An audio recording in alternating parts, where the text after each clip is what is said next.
Aqui é o professor Rodrigo Martins e daremos início a mais uma aula de desenho mecânico. Nessa aula 4, estudaremos a NBR 10.647 de desenho mecânico.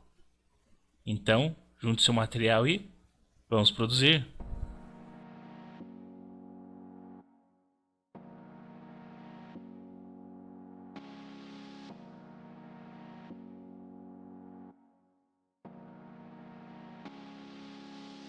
NBR 10.647 Desenho Técnico. Essa norma tem por objetivo definir os termos utilizados em desenho técnico. Podemos dividir esses termos em 6 partes. A primeira, ao aspecto geométrico do desenho. A segunda, quanto ao grau de elaboração desse desenho. A terceira, quanto ao grau de pormenorização. A quarta, quanto ao material empregado para executar o desenho. A quinta, quanto à técnica de execução do desenho. E a sexta, ao modo de obtenção desse desenho ou cópia. Quanto ao aspecto geométrico, esta norma define duas situações, uma de desenhos projetivos e outra desenho não projetivo. Um desenho projetivo é quando um objeto, como o caso desse objeto aqui, ele é projetado, ou seja, refletido em um plano ou mais que um plano. Esses desenhos projetivos, eles possuem as vistas ortográficas, conforme vemos nessa imagem, ou vistas em perspectiva, conforme vemos nessa imagem. As vistas ortográficas são distribuições de várias vistas projetadas em um plano. Como no caso vemos esse desenho deste objeto projetado nesta situação, onde nós temos esta vista A, que seria esta parte do desenho, esta face desse desenho. A vista A é chamada de vista frontal. A B, que seria essa vista superior, nessa parte do desenho.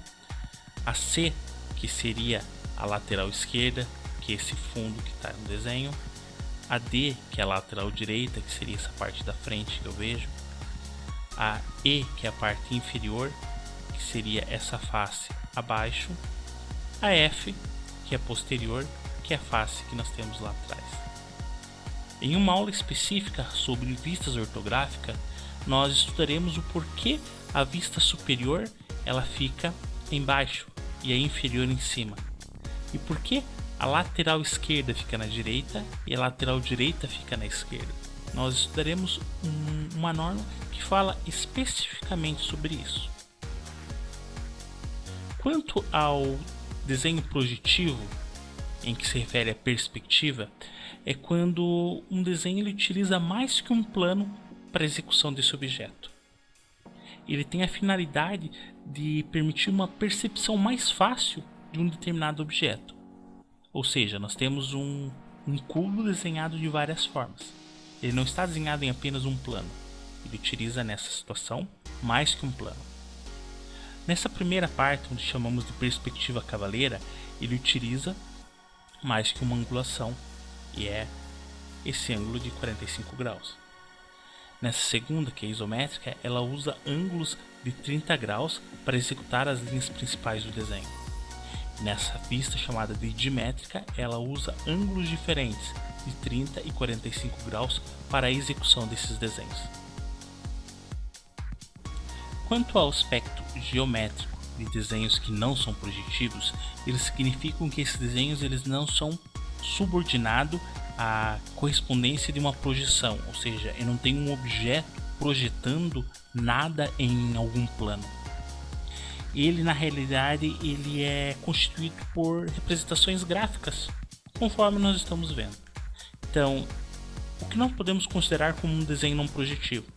Um diagrama, que vemos que ele não obedece nenhum eixo específico para você colocar as informações. Um fluxograma, onde você vê que segue o padrão de uma sequência, porém ele não é determinado em eixos. Um esquema em que ele não representa uma figura específica de um projeto, mas sim funções que dependem uma da outra. temos organogramas que eles representam níveis hierárquicos. Nós temos gráficos que representam informações que podem ser projetadas e distribuídas de diversas formas.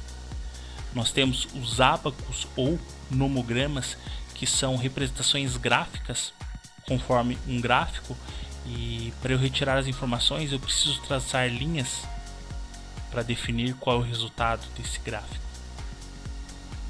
Outro termo que definimos é quanto ao grau de elaboração desse desenho, onde vemos o primeiro, aqui ao lado esquerdo, que é chamado de esboço, que é aquele desenho rápido que nós fazemos, onde ele está na fase inicial de um projeto e ele pode ser alterado. Eu não obedeço regras nele, porém eu vejo que ele tem um padrão com uma vista frontal, uma vista lateral, opções das vistas ou alguma outra informação extra. Nós temos nessa segunda parte, ao lado direito, um desenho preliminar. Então, esse desenho ele possui representações gráficas no estágio intermediário de um projeto. Então, ainda é um estágio que ele pode ser alterado. Temos essa outra opção, que é o 2.3, que ele é chamada de croquis, que ele não precisa ser obrigatoriamente feito em escala e ele normalmente é confeccionado à mão livre. Ele é um estágio diferente do estágio do esboço, porque ele possui nesse estágio já todas as informações necessárias para a execução desse desenho. E por último nós temos o desenho definitivo, que é a solução final do projeto, em que ele pode ser feito tanto da parte de um equipamento, de um computador para executá-lo, quanto à mão livre. Outro termo empregado é quanto ao grau de pormenorização, que é o grau de detalhamento que eu dou nesse desenho. Eu posso definir ele como um desenho de componente, onde eu mostro um ou vários componentes representados separadamente. Então eu tenho aqui, nesse caso, um desenho que ele tem vários componentes representados em um desenho e explicando o que é cada um desses componentes na tabela ao lado. Um desenho de componente ele também pode ser visto dessa seguinte forma, onde eu tenho apenas um único componente e eu explico após o que ele é. Eu posso definir também como um desenho de conjunto, onde eu tenho várias peças unidas em um único objeto, ou seja, formando um único objeto, e separadamente mostrando quais são objetos que formam esse objeto final como um todo. E afinal, o detalhe, onde eu coloco o detalhamento e as informações necessárias para a fabricação desta peça, onde eu posso colocar ela de uma maneira menor ou ampliada para mostrar todos os seus detalhes. Um outro termo utilizado é quanto ao material empregado para executar esse desenho. Estou executando ele com lápis, com tinta, com giz, com carvão ou qual outro material que eu estou executando esse desenho. Quanto à técnica de execução, esse desenho ele é executado manualmente, à mão livre ou com instrumento, ou a máquina, no computador. E por último termo, quanto ao modo de obtenção.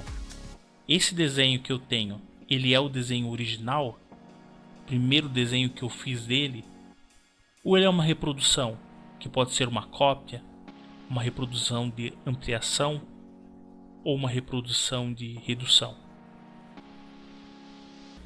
Esta foi a aula 4 em que tratamos da NBR 10.647, que fala sobre o desenho técnico e as normas e termos empregados em desenho técnico.